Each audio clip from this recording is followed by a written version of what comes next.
movement under the United Democratic Alliance. I want to appreciate also in a very special way our partners and friends who came to join us and together worked and walked this journey to victory. Our brothers in ANC, our brothers in Fort Kenya, in Chap, in DP, and all the other parties that joined us.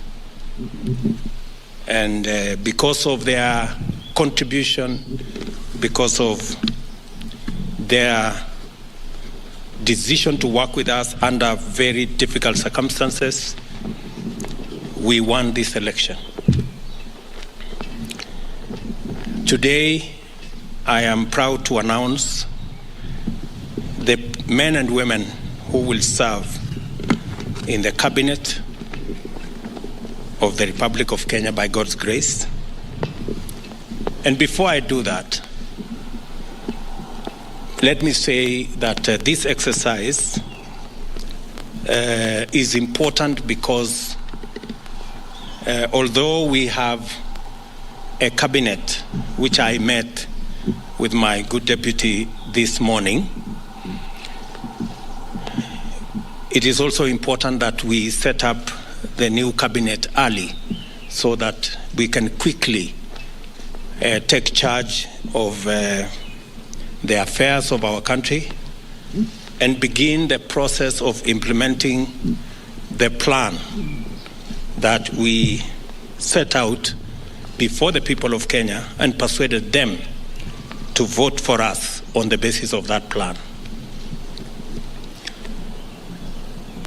And it's because of that reason, and after extensive consultation with our teams, I am going to announce the following. My good deputy, Rigathi Gachagua, who I have a lot of regard for standing with me and working extra hours and being part of my support team. And now, by God's grace, he is the Deputy President of the Republic of Kenya. As I promised, my deputy is going to be a very busy person. And I am sending an executive order for print to assign my deputy very clear responsibilities that will assist me be able to discharge the responsibility, the heavy responsibility put on my shoulders by the people of Kenya, as is in accordance with the Constitution of Kenya. The Deputy President will deputize the President in the execution of all President's functions that are allowed by the Constitution and law. He will chair cabinet committees.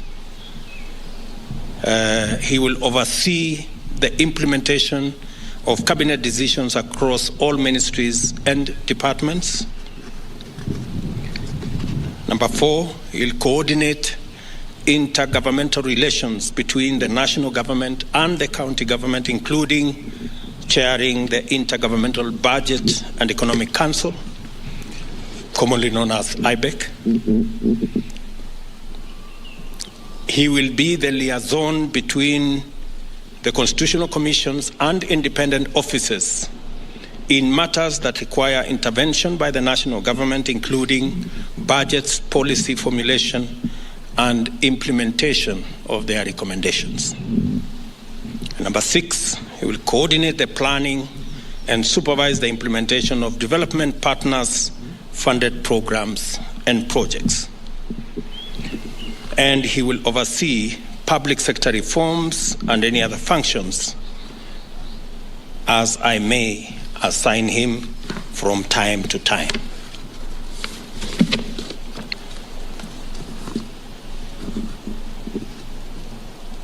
We have again the other very important position, and that is the position of the Prime Cabinet Secretary. And I have appointed my brother, Wycliffe Musalia Mudavadi, into that office. That office is probably the most senior office after the office of the President and Deputy President. And I have set out functions for that office. He will assist the President and Deputy President in the coordination and supervision of government ministries and state departments, in liaison with the ministry responsible for interior and national coordination, oversee the implementation of national government policies, programs, and projects.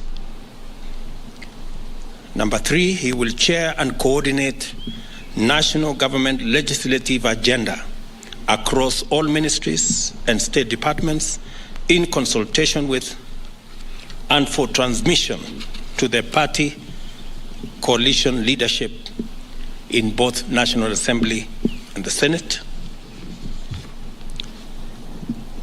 He will facilitate interministerial coordination of cross-functional initiatives and programs.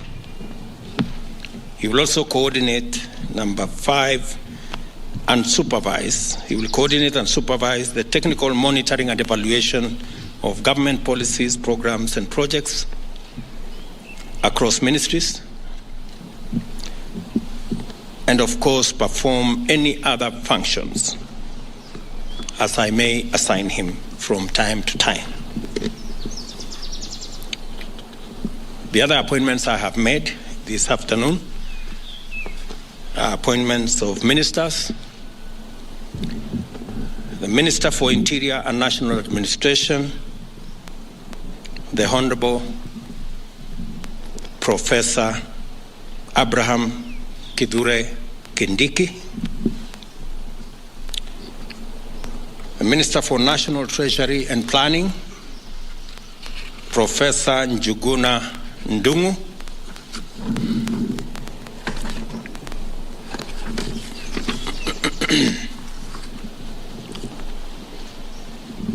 Public Service, Gender and Affirmative Action, the Honorable Aisha Jumwa Katana,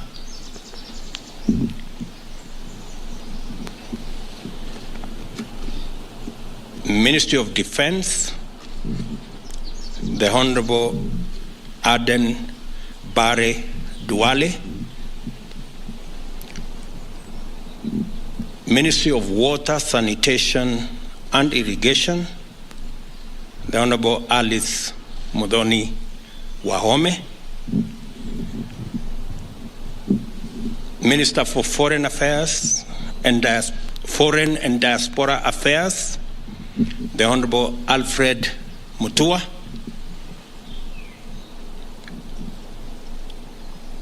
Minister for Trade, Investment and Industry, the Honorable Moses Kuria, the Minister for East African Community, Arid and Semi-Arid Lands and Regional Development, Rebecca Miano,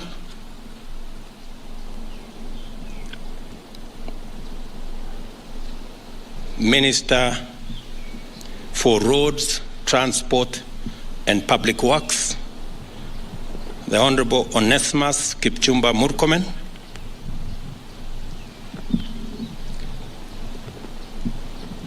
Minister for Environment and Forestry, the Honorable Roslinda Soipan Tuya,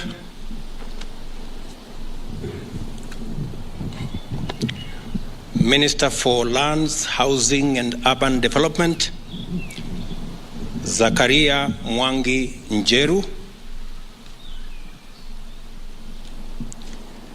Minister for Tourism, Wildlife and Heritage, the Honorable Penina Malonza.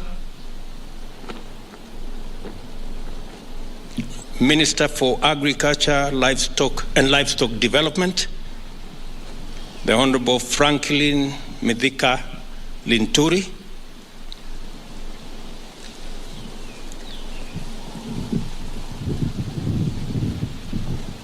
Minister for Health, Susan Nakumicha Wafula. Minister for Information, Communication and Digital Economy, Mr. Eliud Owalo. Minister for Education, Ezekiel Machogu. Minister for Energy and Petroleum, Davis Chirchir. Minister for Youth Affairs, Sports and Arts, Honorable Ababu Namwamba.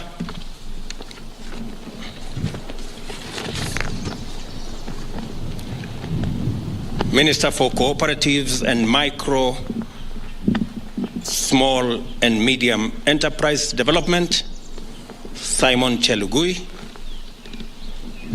Minister for Mining, Blue Economy and Maritime Affairs, Salim Mvuria.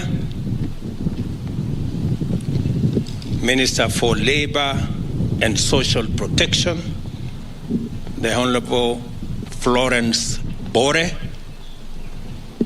I have also made the following cabinet level appointments.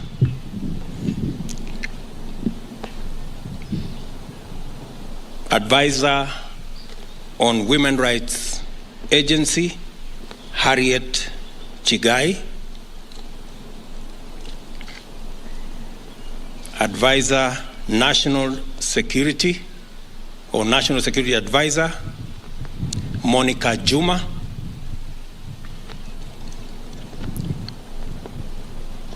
Attorney General, Justin Bidan Muturi Njoka. And Secretary to the Cabinet, Mercy Wanjau. Those are the appointments I have made this afternoon. Other appointments will follow in due course on the other areas that are part of the team that will work with me and my two brothers and the entire cabinet in making sure that we implement the program and the plan upon which the people of Kenya voted for us.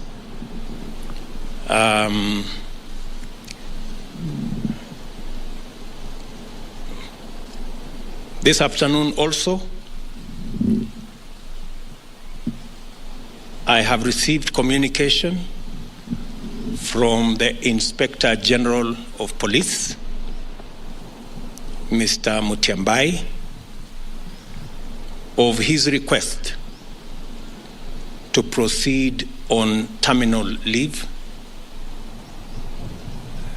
because of his health situation. I have, after discussing with Mr. Mutembei and in consideration of his service to our nation and his health situation, I have accepted that Mr. Mutembei will proceed on terminal leave on the 6 months that he still has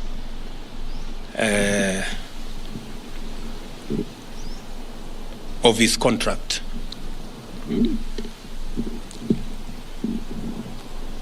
I have also received the resignation of the Director General of CID, Mr. Kinoti, and I have transmitted the same to the National Police Service to proceed with advertising that position. And meanwhile, they should get somebody to act in the place of Mr. Kinoti.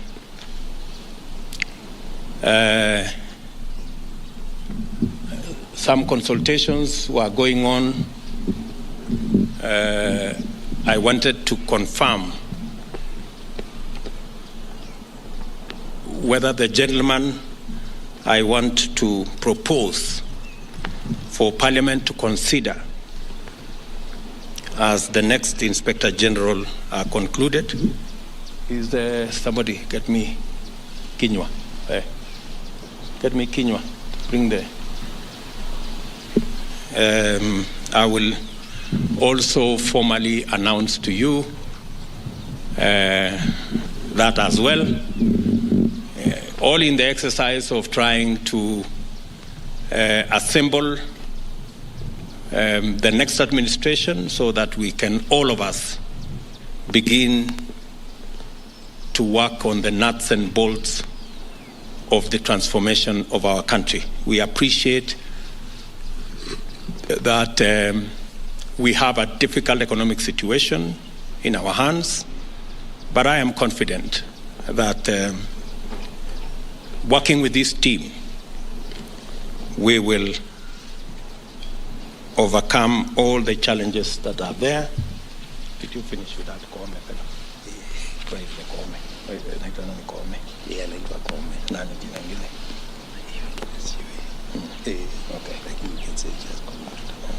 Who is currently? Is currently what? Yes. Okay.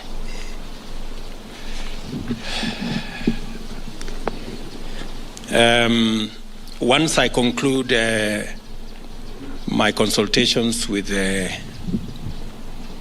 head of public service here, the name of the new Inspector General of Police will be released this afternoon. So, with those many remarks, ladies and gentlemen, I want to take this opportunity to wish the men and women on this list, the great people who will assist us deliver on the Kenya Kwanza plan. I wish them well.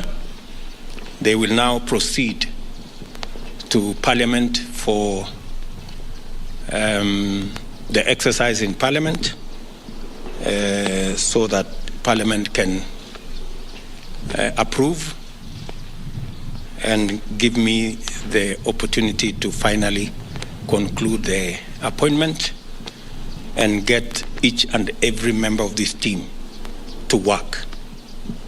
Asanteni sana, and may God bless you.